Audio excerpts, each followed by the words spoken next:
Hey guys, long time no see. I just really wanted to make a video, and I know Facebook video would not suffice, so I was like, let me bring out the lights, let me be on this cool background that I made. I made this, and let me just sit down and talk with you guys about something that, I don't know, seemed really important to me. If you know me in real life, you know that I want to be married. Like, that's a thing that it's really important to me, and like recently over the past couple of months it's become more real to me. Not that I have a boyfriend, I'm still single, ready to mingle. I'm just saying, it's not that I'm close to it in me seeing it, but it's just been really close to me in my heart.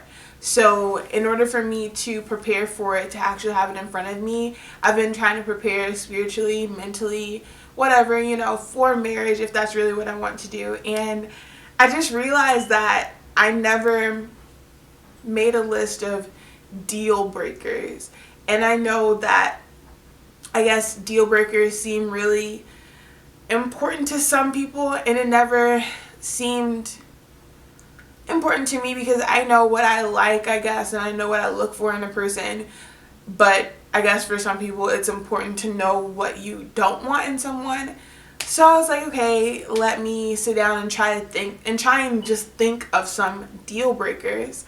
And I'd like to share, I guess, some with you. And I didn't get too far in my list, actually, which is the whole reason of this video.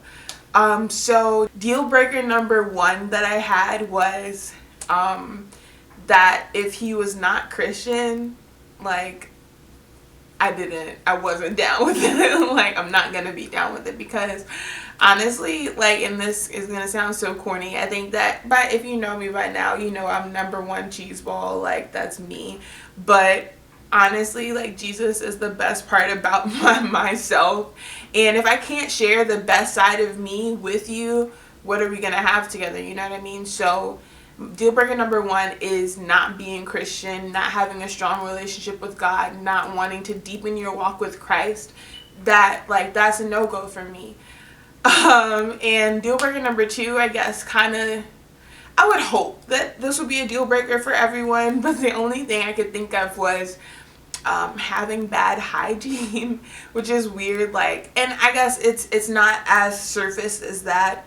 It's really about honoring your body. And I guess that goes with deal breaker number one, is that if you're a Christian, you believe that your body is a temple for the Holy Spirit. So that means that you take care of yourself. That means that you love yourself. That means you consider yourself important enough to put first sometimes, to pamper sometimes. And if you don't believe that your body is a temple, you won't treat it as such. And if you don't treat yourself well, how can I expect you to treat me well and respect me and honor me? You know what I mean? So deal breaker number two was, it started off as being bad hygiene, but it definitely increased into not believing that your body is a temple and treating your body as such. Which brings me to deal breaker number three, which was actually the end of my list. I couldn't elaborate, and I couldn't expound upon anything else after this one. When I got to this point, I was like, that's it. That is the embodiment of all of my deal breakers. Like, this is it.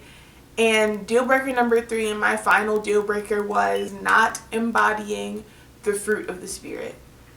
And I guess all of my deal breakers kind of tie into each other as being under Christ, honestly. And I did not do that on purpose, but it just it shows to go you how I desire Christ to really be the center of everything that I do. And it's not me being all, holier than thou and high and mighty. It just naturally comes out as that. And when I put down not embodying the fruit of the Spirit, I was like, that's it. And that honestly covers all of the bases of what you would want to look in a potential mate, what you'd look for in a partner, in a husband and a wife. The fruit of the Spirit is love, joy, peace, kindness, goodness, gentleness, faithfulness, long-suffering, and self-control. I believe I said all of them.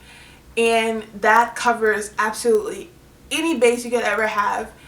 And I found myself thinking, well, I like really funny guys. that to me is covered under joy.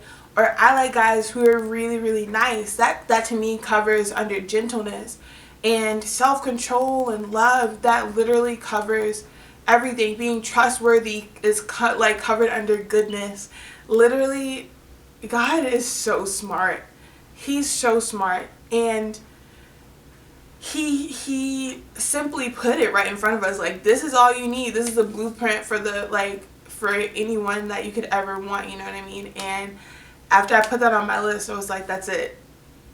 There's no way I can put anything else on this list. So my number one deal breaker, and I believe it's so important, it was important for me, and I hope that you take the time to read the fruit of the Spirit and say, this is all that I want in a person, and take your time to make sure that you're embodying that in your day-to-day life. And then as you make that a part of your life, you'll definitely attract that to you. And like my apostle said, he did a whole like sermon series about it. The fruit of the Spirit is not like separate fruit. Like, you can't just pick and choose. They are all ingredients that make up the qualities of the Spirit of God. And when you think of it like that, that's a wholeness. You know what I mean? That's just one body.